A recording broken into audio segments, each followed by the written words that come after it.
Hi, thanks for joining me today. My name is Kim Kerr. I'm the archivist with the Museum of Lennox in Addington. The archives is located in the museum building behind the courthouse on Thomas Street in Napanee. Today we're going to talk about how you might go about researching your ancestors out of the Loyalist Township area. The information I provide could be applied across the county, but I'm going to focus on areas within Loyalist Township. And I'm going to follow a family out of Ernestown Township, actually, for the presentation. So I'm going to do a combination of a presentation from my screen, but also I'm going to jump into live websites. So please bear with me at those transition points. It can take a second. So I'm going to share my screen now.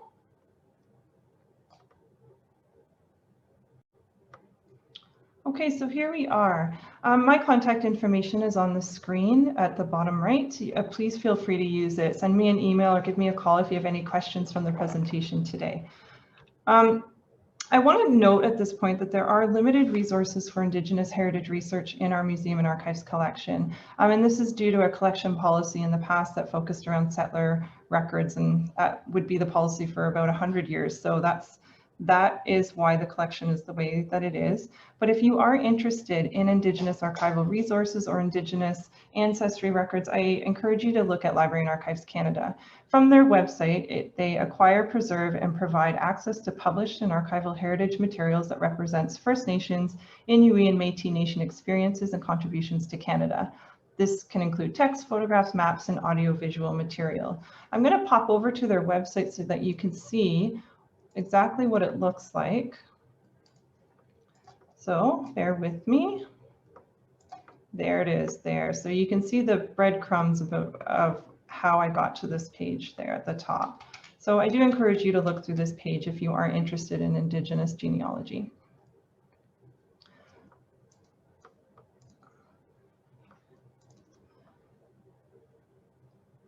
So as our collection stands and sort of with an eye of a more representative future, today's presentation will highlight resources available to the public both online and in person through the LNA County Archives. And we're also going to look at open archival records through Family Search, Ancestry, Library and Archives Canada, and the Archives of Ontario. And then at the end, we're going to talk about Loyalist, United Empire Loyalist records.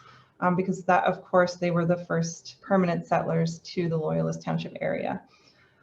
I encourage anyone who is serious about genealogical work or researching your ancestors to reach out to your local branches of the Ontario Genealogical Society and to the United Empire Loyalist Association of Canada, your local branches there as well. They are a wealth of information and very much worth reaching out.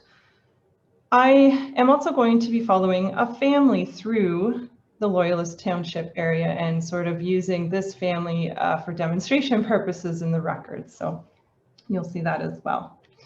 So the question, of course, if you're new to researching ancestors anywhere, it's where do you start? Well, you won't talk to anyone who's done this research before who won't say start with what you know. And then you're going to confirm everything you think you know with primary sources, sort of proof. Starting with what you know could be something like a marriage certificate, birth certificate, just some piece of information about a person that you know there's really no question about it. A good starting point in the archives could be these family genealogies. So people have donated these to us over the decades. And some of them are really good about citing where they found their information, and some of them are not so great with that. But we leave it up to the researchers to do the research and to find the proof if there's some question about what's written in these genealogies. They're still very useful as a jumping off point, and they can give you ideas for names and places to check out. So still really useful, even though we make no guarantees of the information found in them. Same with what we would call our family files here at the archives. If there's been research done on a family in the past, we tuck it in this file, but we make no claims to the authenticity of it and the information you find in there. That's up to you, the researcher, to do the work and find the proof if it's not included in the files already. Okay, I'm going to start by talking a little bit about census records. I'm not going to go into too much detail. I think we all know what they are, but there's a couple of points I want to make that are specific to our area. You're looking at an image of the 1851 census, That's when census records really started to be more comprehensive. So from 1851, every 10 years after, there was a census record done in our area. And the last publicly available census record is 1921. So that you can go from 1851 to 1921 in our area.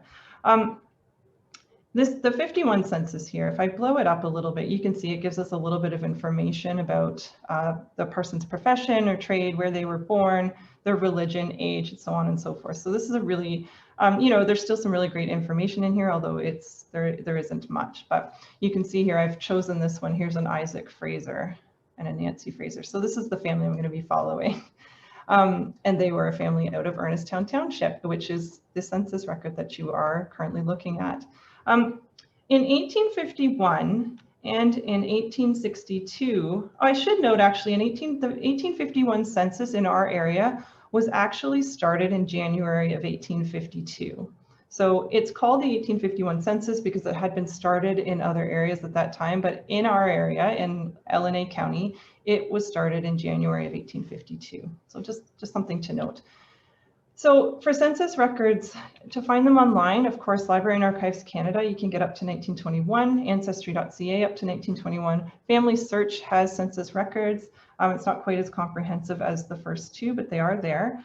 And then, of course, you have things like scanned transcription books. So this is one that's done by Patty and Jim Keller, and they've actually put these transcription books up online on their website. So a quick Google search will get you there.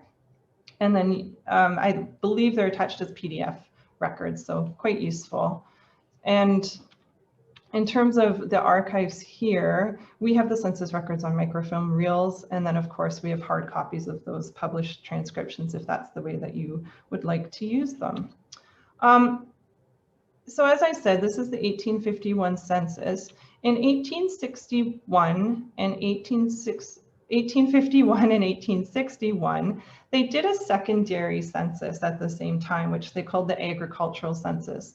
The personal census, or the head of household census, will give you the head of the household and the family members. The agricultural census deals more with what was happening on the land. So you can see here, I've blown up the right side.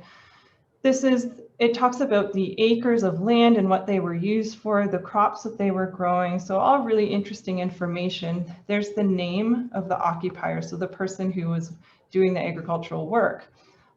And right beside the name is the concession or lot number of where this agricultural work was happening. So in terms of doing family research, this is quite useful because now you have a lead on a land record that you might be able to pop into, and we're going to talk about land records in a minute. So it doesn't, if someone's listed here, it means that they're doing the agricultural work. It may not mean that they own the land, but often it does. So this is a really great resource if you have it. When you're looking for these census records, the agricultural ones, I typically use agricultural as a keyword in my search. So person's family member's name, other information, and then keyword agricultural, and usually it will pop up. And I'm using Ancestry.ca, the library edition, to pull these records. And on this one, you can see down here, there's Isaac Fraser there. So quick note on census records. Okay, so if we move on, this is the database out of the museum and archives. It's got a past perfect online database. This is where we store all the records for the museum items and the archival records. There's two versions of this. There's a sort of back-end version where we store every record that we've got, and then there's this online version where we've put up some records, actually thousands of records, but it does not contain everything that we hold. So I do encourage you to check everything I'm showing you today and not stick to one resource, because this one resource will not get you everything that we have. So I'm going to jump over again to show you a live session of this database. So here we are.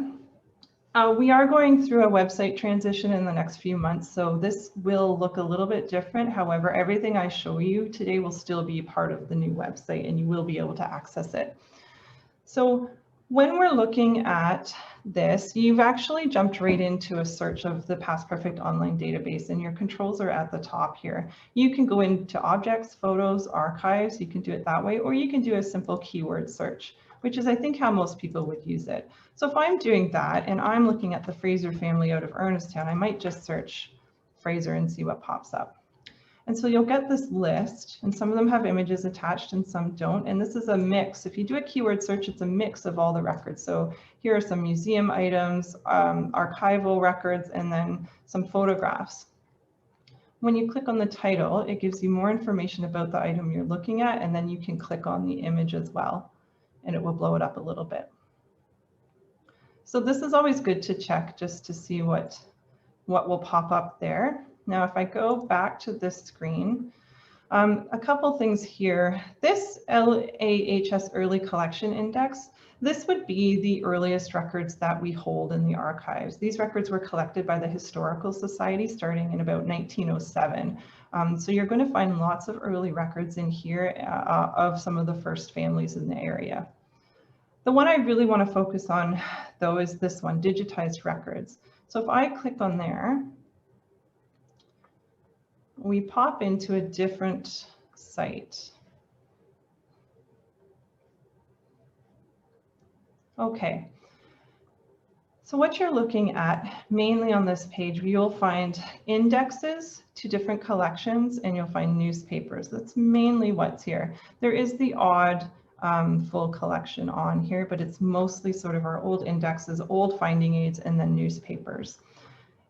You can just do a complete search of everything in this collection. Anything that is text behind it is keyword searchable.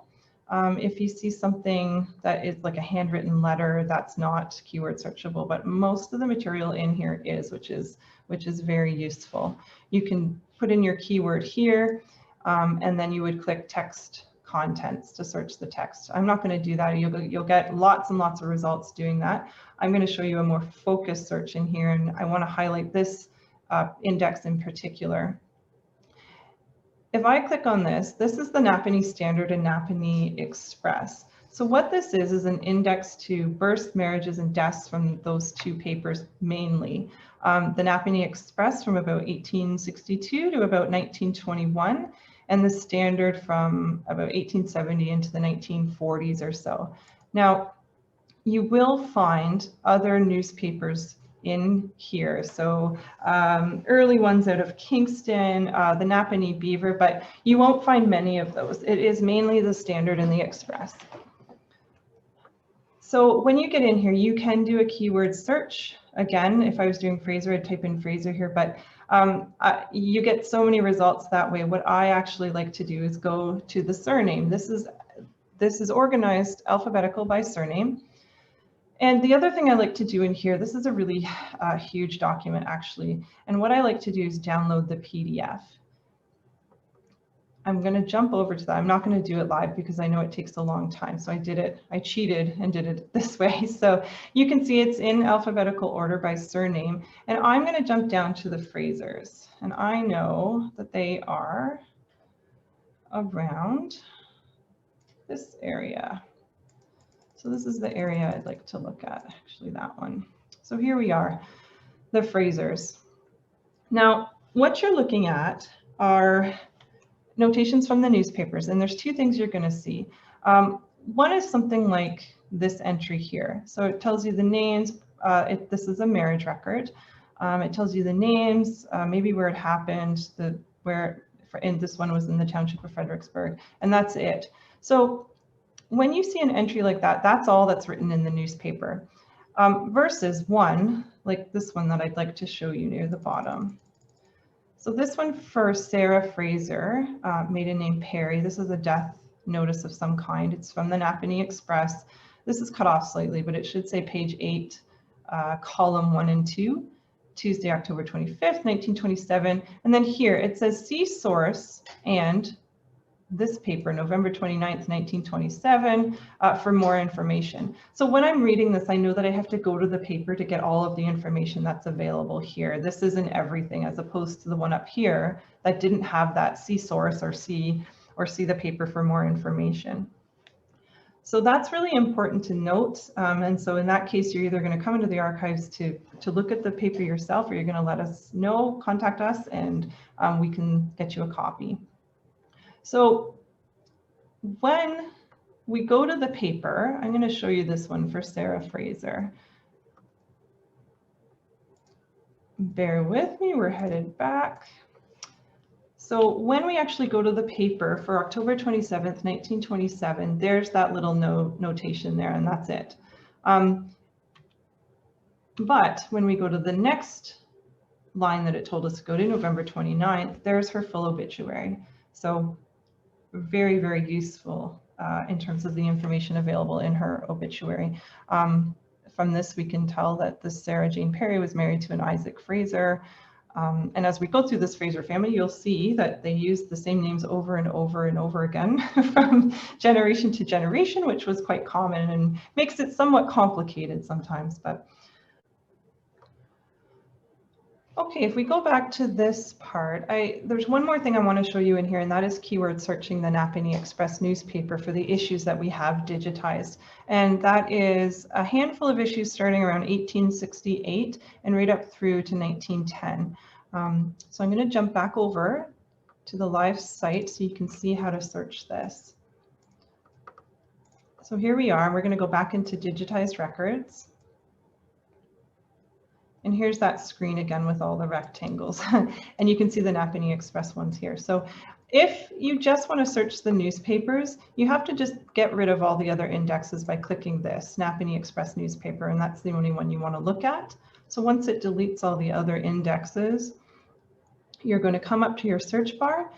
You're going to click text contents because you want to search the text within the newspaper. And then you're going to put in your search terms. So you can see some things that I've been searching there, and Fraser being one of them. I could just search Fraser, but I've done that, and I know there's just hundreds of results there. So I'm actually going to focus on one person. I'm going to search for this Isaac Fraser, and I'm going to put his name in quotation marks so that it finds the full name Isaac Fraser, and not every newspaper with the name Isaac and Fraser. So I want to find those terms together. So I'm going to hit enter. And it'll take a few seconds to spit back the results, but there they are. So I have 25 results from the Napanee Express from those years for Isaac Fraser. And then of course you can click on the date and jump right into the paper to have a look at the full article. So it's quite a useful system, and we're very excited to get more and more of these newspapers up so you can keyword search them. Okay. I'm going to head back. So in terms of birth, marriage, and death records, of course, this is vital for any type of ancestry research. The Archives of Ontario does hold the originals for the provinces, and right off of their website, you can see sort of the dates that they hold. It wasn't until 1869 when you were required to register birth, marriages, and deaths with the province. So there are major gaps before 1869 in what the Archives of Ontario holds. And for registrations of births after 1917, marriages after 1938, and deaths after 1948, you have to go to Service Ontario for those. Those records are not open to the public without special permission. You have to write to them and request it. So where do you actually find these? Well, Archives of Ontario, obviously, they have their microfilms, but you can also find many of the open records on FamilySearch.org and Ancestry.ca. And then in the archives here, we do have an index to births, deaths, and marriages on microfilm. Of course, you would still have to go to the Archives of Ontario to get the actual record off of a microfilm, or through FamilySearch or Ancestry to do that after you look in the index here in the archives. But if you're looking for a lot of people, it can save you some time. Here's an example of a death record that you might find out of Ernestown Township. You can see at the top, it says Ernestown, and this is a death record. I pulled this one because it's of a Charles Fraser. He died in 1899, 89 years old, 6 months and 19 days, I think it says, so very specific, gave his occupation and so on and so forth, the doctor, Dr. Maybe. So this is just an example of what you might find. And this record I've pulled from Ancestry.ca, that library edition again. Here's an example of a marriage record you might find. This one is from 1872. And of course I pulled this one because the Frasers are involved again. I'm zooming in on one marriage record here, and it's from Margaret Adelaide Fraser from Ernestown. And the nice thing about this is it lists her parents, Charles Fraser and Catherine Elizabeth Amy. So you get the full name of her mother, which can be tricky looking for maiden names of spouses. So that was a nice record to pull, and this is just an example of what you'll find and what they look like.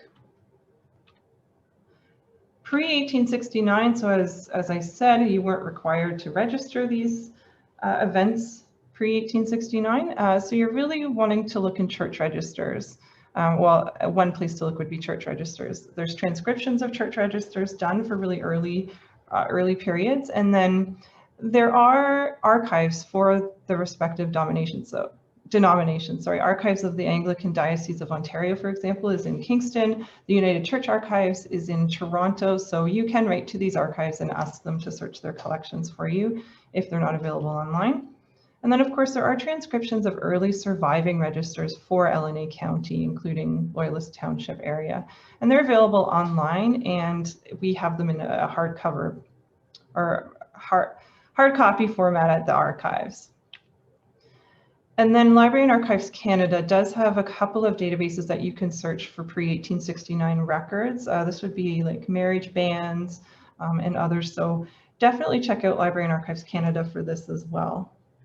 Now, if you've done research at all in this area in the early church registers, you are familiar with these. This would be Reverend John Langhorne, the rector of Ernestown for the very early period.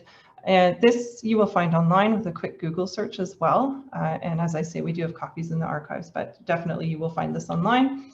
And another one would be the Reverend Robert McDowell Register for this early period. Again, you will find this online. But here's an example out of the book in the archives of what it looks like. The transcriptions just pull out the relevant information and get rid of everything else. But I pulled this one. Of course, there's a Fraser, Isaac Fraser, another Isaac Fraser, and Hannah Starring of Ernestown, getting married in 1802. So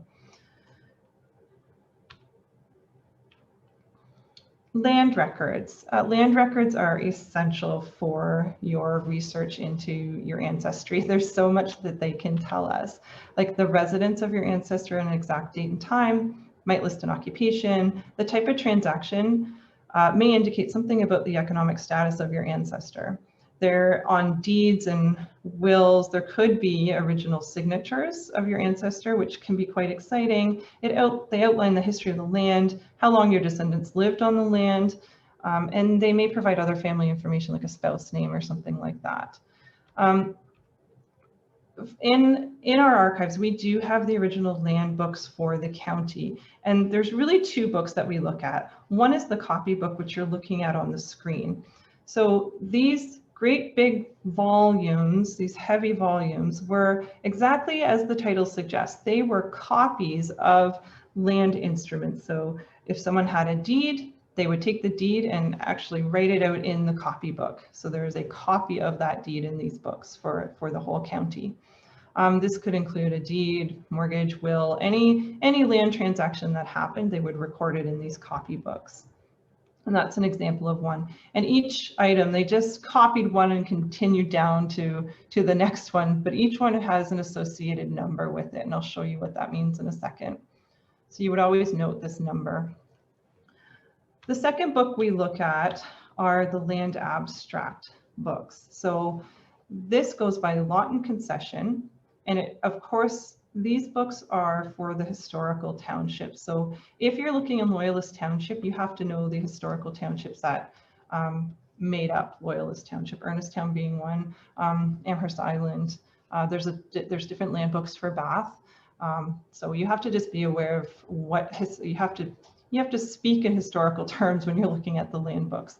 Now, I often get asked, these land books go by lot and concession number, but people don't know what that is on their property sometimes. And so if you have that issue where you want to look up a property, but you only know sort of the current address of it, you can go to the Lennox and Addington County main webpage, and under mapping services, there is an app there that will convert a current address into a lot in concession in the historical context. So it's very useful there.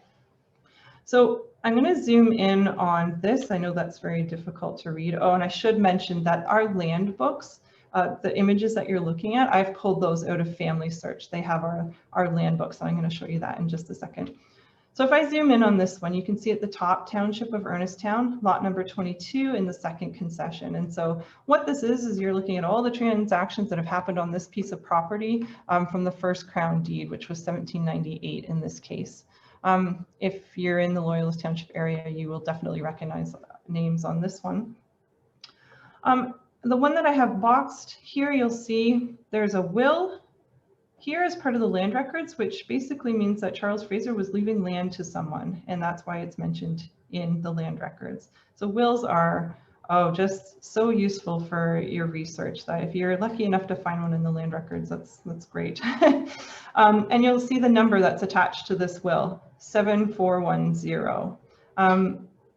If you remember, on the record I showed you, that was the number for this item out of the copybook. So you take the number from the abstract page and you go into the copybooks, and that's how you locate it. So here is a copy of that will that's showing in the land abstract book for Charles Fraser. And of course, we just looked at his death record. And so this is from 1899. I possibly copied in 1800, but so that's his will from that death record we just saw. So that would be pretty exciting if you were researching this family to find.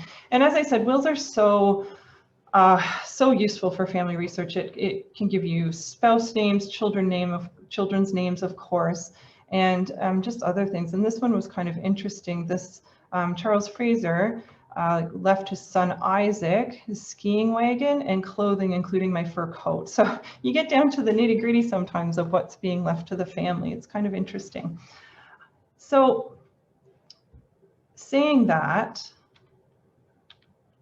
I'm going to take you over to a website on the Archives of Ontario, at the Archives of Ontario. Land records are not the only place that you can get wills. Of course, there are court records. There's the surrogate court records, estate files, all of that. And I just want to show you where you might access some of that.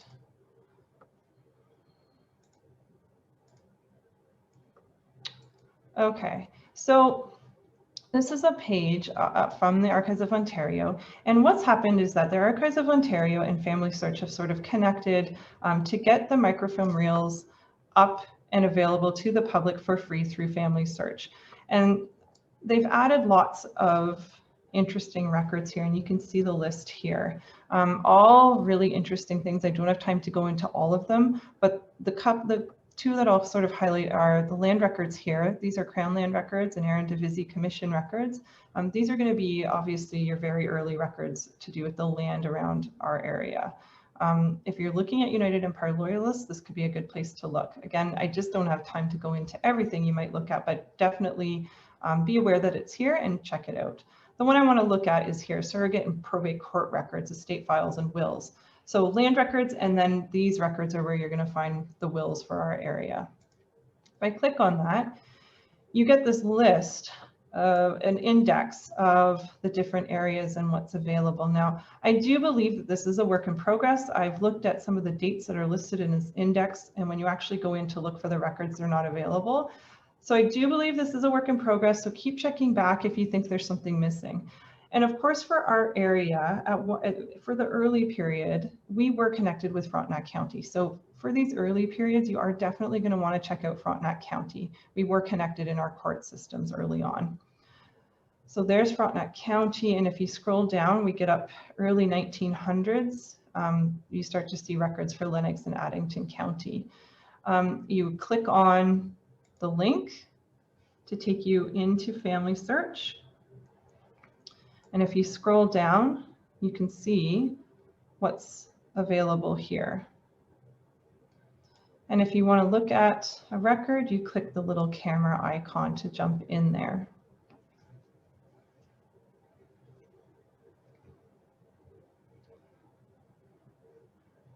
Okay, and then you can zoom in on a record to find out what it is. You can scroll page by page like this, and then to get back out, click on the left-hand side here, and you're out, and then you can move down depending on where you need to go. And then of course you can save copies of these images, which is very, very helpful.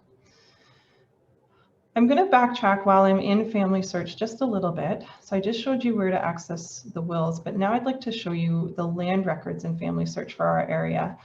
Under Search at the top, if you click on that and jump to Catalog, you're going to start to enter Lennox and Addington, and then this will pop up, Canada, Ontario, Lennox, and Addington. So choose that, and then we're going to click Search.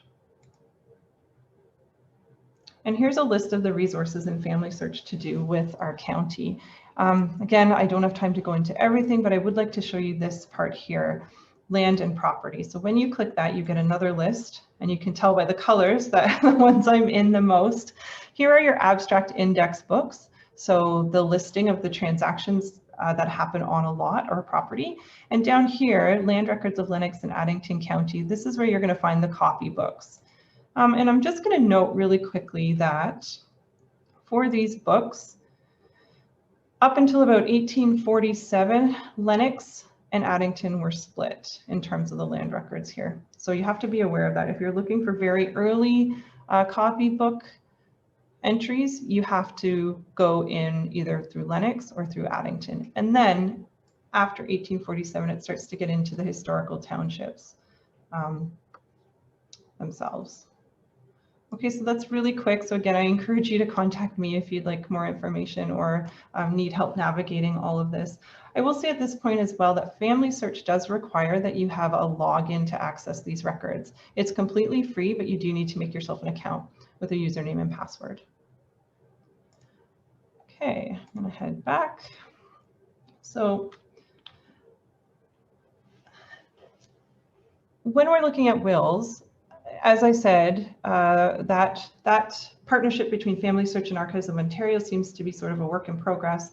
And if you go in there, it seems that they're missing sort of the very, very early wills for our area. Now, what we do have in the archives is an index to early wills for our area, and then we have the accompanying microfilm for that. So you can check the index, and then if you find an ancestor in there, you can actually grab the will out of the microfilm here in the archives. So just really quickly, this is an example of one that I found from 1812 on the microfilm reel here for Daniel Fraser. And this one's very interesting. Lists children, of course, and then it's apparent through this will that his wife at the time of his death was his second wife, and so that all adds to the story of this family and this person, Daniel Fraser. And there's his signature, so that, again, pretty exciting if you are looking at Daniel as an ancestor. Okay, last thing about land records would be the Township Papers, or what we refer to as the Township Papers. And there's a whole bunch of stuff in here. It's a miscellaneous group of land-related records, and I'll let you sort of look through that. Again, for time purposes, I'm not going to go into it too deeply, but the Township Papers can cover like every area, every lot in the county. We just don't really know until you dive in there. And this is really useful. This group of records is really useful for United Empire Loyalist research. There's the link. I'm going to take you over there just to show you. I believe we've got those pulled up here. Okay, again in Family Search, the Township Papers, and when you scroll down, here's an index, and you can see that it's got the place down the left-hand side. It's not quite in alphabetical order, so just make sure that you are searching down the list if you're looking for a particular area. It's they sort of have the A's and B's and C's grouped together, I think. So perhaps another work in progress, I'm not too sure. But there's Amherst Island right there. So then you can click on the camera again and jump into the records. Okay. So I'm going to head back again.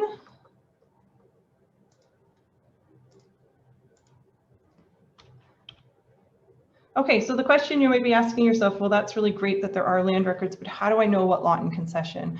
There's lots of ways you can do this. Of course, the 1851-1861 agricultural census that I showed you, if you're lucky enough to find an ancestor in there, that might lead you to a land record. Wills, they often include, well, they will include the lot in concession number if land is being left to a family member. In the archives, these are not available online, but in the archives, we do have voters lists and assessment rolls for the various areas around the county. So you'd have to come in to look at those, but both of those list lot in concession for the most part. Some voters lists don't, but for the most part, they will. The family histories, of course, some people note lot in concessions in that and where they lived. And then we have historical atlases and maps, which are really, really useful. We do have a map in the archives. We have it available on a CD, so you can look at it on the computer and zoom in, but it's a copy of the Wallings map from 1860. And so in 1860, they've got the landowners labeled on the map. So it's a snapshot from that year, but still really useful. And another really useful one, which many people are familiar with, are the county historical atlases that were done across the province. And so there is one done for Frontenac, Lennox, and Addington from 1878. We do have hard copies in the archives. However, McGill University digitized a copy of this atlas. So you can go into Lennox and Addington County and actually look at the townships in there. It doesn't cover the entire atlas, but it does have most of the southern townships in our area. So when you jump in, I'll let you do that on your own time, but just a few quick notes here. This is what it looks like when you go in. You can search, you can jump right into a township like I've done here, but you can also search by people. So you could put in, you know, Fraser and see what pops up, and then it'll give you a list of all the Frasers listed on or anywhere in the county. I've pulled this one up, obviously. This is there's Frasers here. There's an I. Fraser, Charles Fraser, so possibly the Fraser. And then if I look at his will, I'm sure it says concession 2, lot 22 here, and he would have part of that lot. So I'm sure that was listed in his will and left to one of his sons. So the Roman numerals are the concession numbers. The numbers at the top would be your lot numbers, and then the smaller numbers that you see would be the acreage of that lot. So these are extremely helpful. This one is a snapshot of time from 1878, but again, it can just lead you to a land record that can give you a fuller picture sometimes. These are also really interesting as well, because as you start to do your research, you'll start to look at, you know, people's children and who the children are marrying, and it's often the neighbors sort of around. So if we look at the Fraser family, there was children there who married Hogels and Amy's. So of course, traveling just wasn't what it was, or it wasn't what it is today. So you meet people who are around you, and it's really interesting to sort of pick up on that as you look at these historical atlas pages.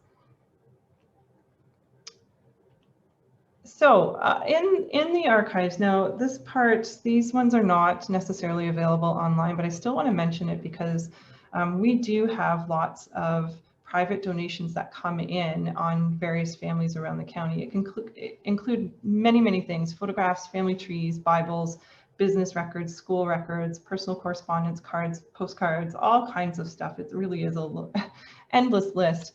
There's an example of what you might find in a family Bible, and we do have many in the archives as well. So it's worth checking with us if you are looking up a particular family.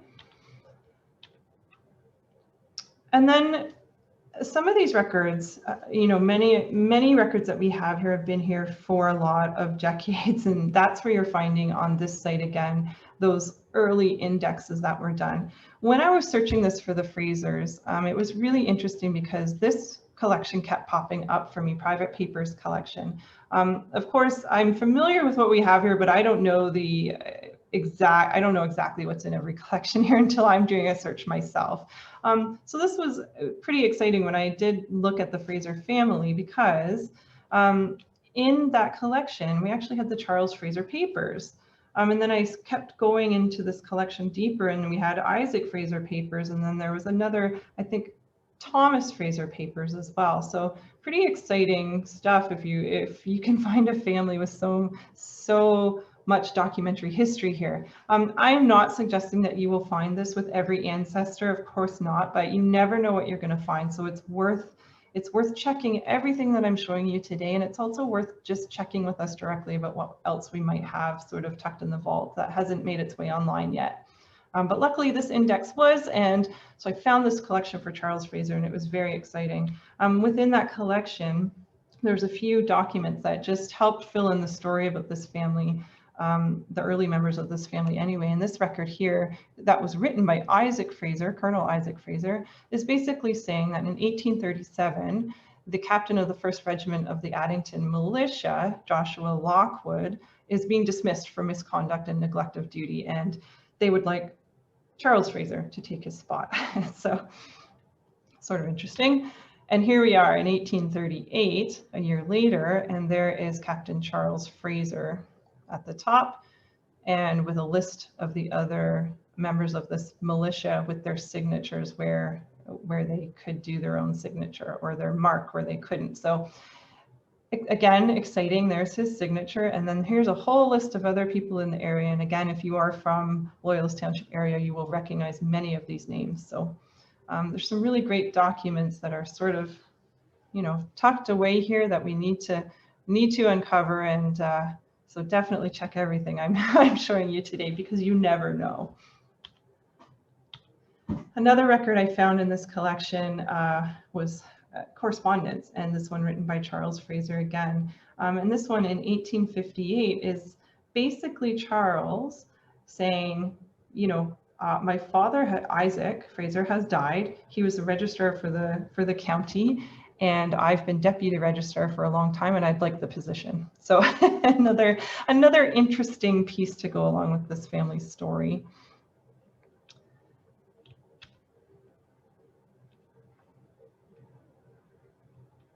Okay, into the United Empire Loyalists and how you might look for records to do with them. This is a subject that could be a session all on its own. So really what I'm showing you today are the records that I use most often. And again, I encourage you to contact the United Empire Loyalist Association of Canada, the local branch in your area. There's a wealth of knowledge there. But I'm just going to do some highlights for you today. In the archives, we do have an American Resource Library. So of course, the United Empire Loyalists came up here from the States before 1784. And so we do have some genealogical resources from areas in the States that we will find people who came up here. We'll find them in those volumes. Of course, our private donations into the archives. We do have various published Loyalist lists. So there is one that you could probably Google and find, but it's the old Loyalist list. So a list of the Loyalists that came up. And then there's some military lists that have been published as well as published volumes. Those early records that I talked about from the LNA Historical Society, you will find a United Empire Loyalists in there and information about them.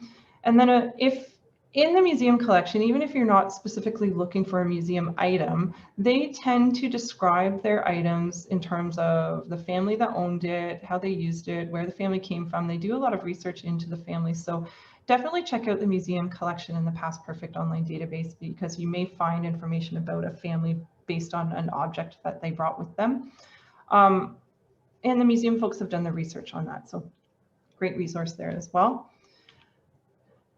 And this is just a very tiny section of the resources out of the States that we have. Yeah, and you can see the different areas. I wanted to zoom in so you could see some of the titles, but as I say, this is a very small section of what we do have. So you can take your ancestors from this area way back before they came up here. Okay, and in terms of digital resources on this, some of the volumes that you just saw, you will be able to find online with a Google search, especially if they've been determined out of copyright. And then we're going to look at Library and Archives Canada, the Upper Canada Land Petitions. We're going to look at the Sir Frederick Haldeman papers, and then we've looked at the Township Papers, and as I said, they are very good for United Empire Loyalist research. So if we look at the Upper Canada land petitions from Library and Archives Canada, I'm not going to go and do a live demo of this one. Their website can be a little bit slow at times, and I didn't want that to happen. And so here's a snapshot of the search page, and you can see the breadcrumbs there at the top of how I got there. So of course you just enter in a surname of your ancestor and a given name, and you can enter the place if you'd like. I tend to leave that open. I just kind of want to see what happens. Unless I'm getting so many results, it's a common name maybe, that I will put a place in. So click search, and I searched Isaac Fraser. I was curious what would pop up, and 4 entries popped up. It's really important at this point that you record this information. Without this information across this line here, everything, year, volume, bundle, petition, microfilm, that's very important. Without this, you cannot get to the document itself, because you have to jump out of this system after you do the search to a different system. So you have to bring this information with you.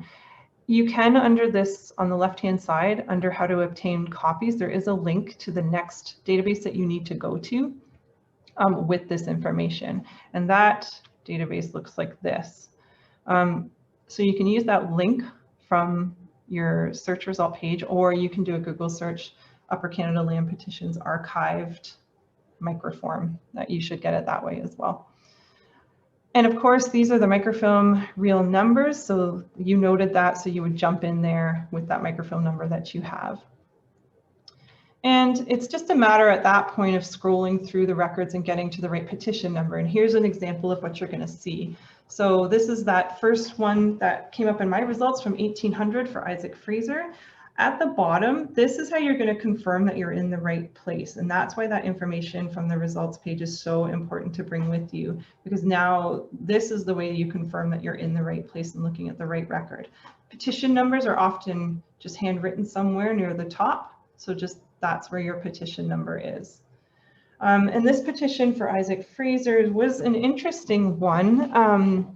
It says that the petition of Isaac Fraser, son to Daniel Fraser, Sr., of Ernestown, UE. So here we have the son of a United Empire Loyalist putting in a land petition, which of course they could do, and daughters as well. Interesting, it's Daniel Fraser Sr., so I'm assuming there's a junior, so there's a brother to Isaac. So, you know, bits and pieces out of this that are useful for to filling in the family story. And then it goes on to say that the petitioner, so Isaac Fraser, being of the age of 21 years, humbly prays for 200 acres, so on and so on. So now we have an age for Isaac Fraser. In 1800, he's 21, so born 1779, 1780, somewhere in there.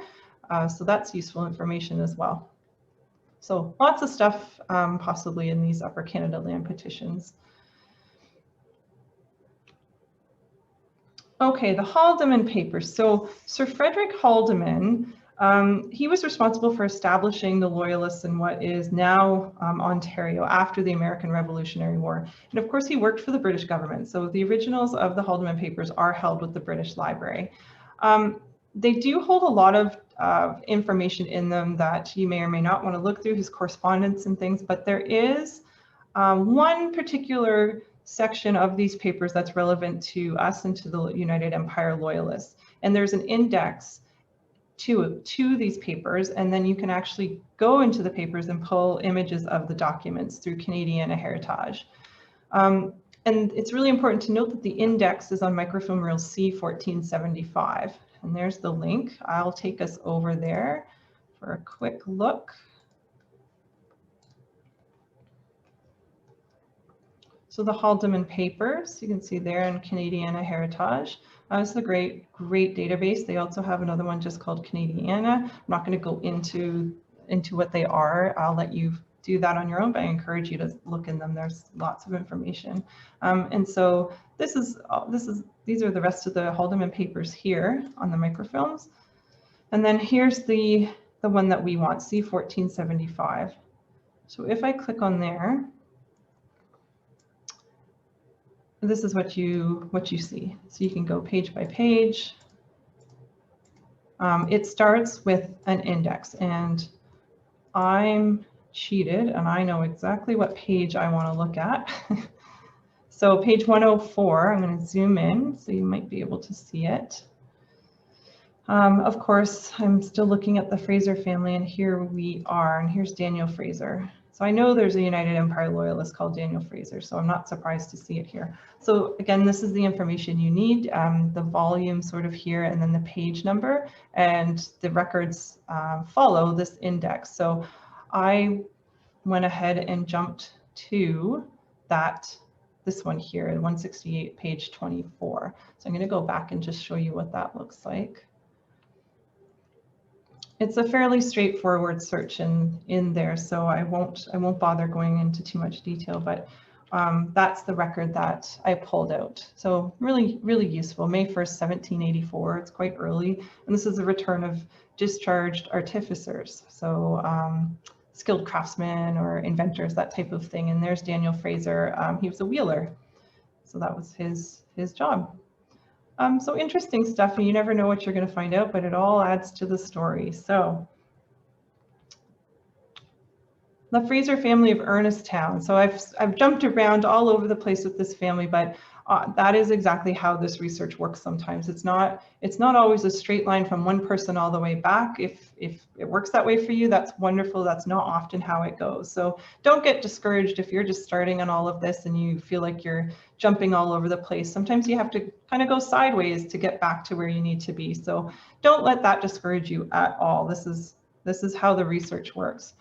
So all in all, I think I've got the right line here.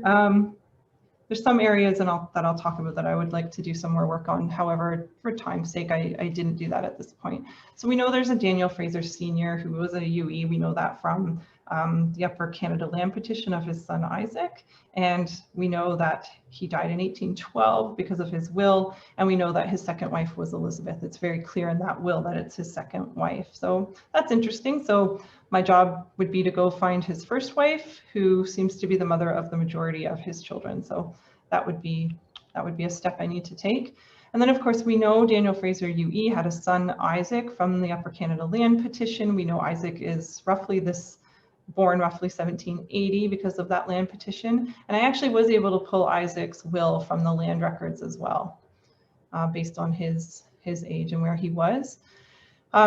There was from the McDowell Register that you saw a marriage between Isaac and I believe they called her Hannah Starring, but there's other records that indicate her name was actually Nancy Hanley Storing. So I would actually do a little bit more work here to just confirm that that is the right entry in McDowell for this Isaac Fraser. And then we know that Isaac died in 1858 because of his son Charles's correspondence with the registry office and so on. And then of course, Charles Fraser, there is in the McDowell Register, I didn't show this, but I was able to find a baptism record for Charles Fraser in 1810. And we know that he died in 1899 from his death record and his will that we were able to pull.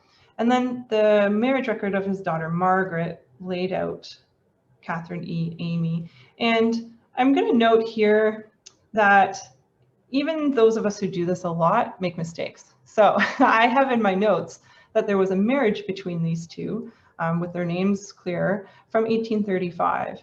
And I even have that it was Reverend Murdoch from Bath, but now I've lost where I found that information. So lesson learned, and even after all these years of doing it, sometimes I still, I don't know, get too excited and move on without citing it properly. But always make note of where you find your information, because now I have to go back and try to find that to absolutely confirm this. And then there is another Isaac Fraser who married that Sarah Jane Perry, and we know that from the obituary. And with this family and with Charles and Catherine, I was actually able to follow them fairly closely in the census records for many years. So I feel fairly confident about this line. As I say, there's some work I'm going to do, but I feel fairly confident about it. Always more work you can do. It's endless. So that is all I had to share with you today. So I hope that if you are new to this type of research that you learned something today, and I hope that I've given you lots of different areas to check, lots of places to go. I hope I haven't overwhelmed you. And if you've been doing this for a while, I hope that there was just a little tidbit in there that was new for you as well. Please don't hesitate to email me any questions that you have. And I could also send you an email with links to the different places that I've been jumping around to today. I know it's hard to grab those long links off of the presentation today. So if you would like me to send you an email with those direct links, please let me know that as well. I'd be happy to do so. Okay, thank you so much for listening. And as I say, I hope that was useful for you as you look for your ancestors out of the Loyalist Township area.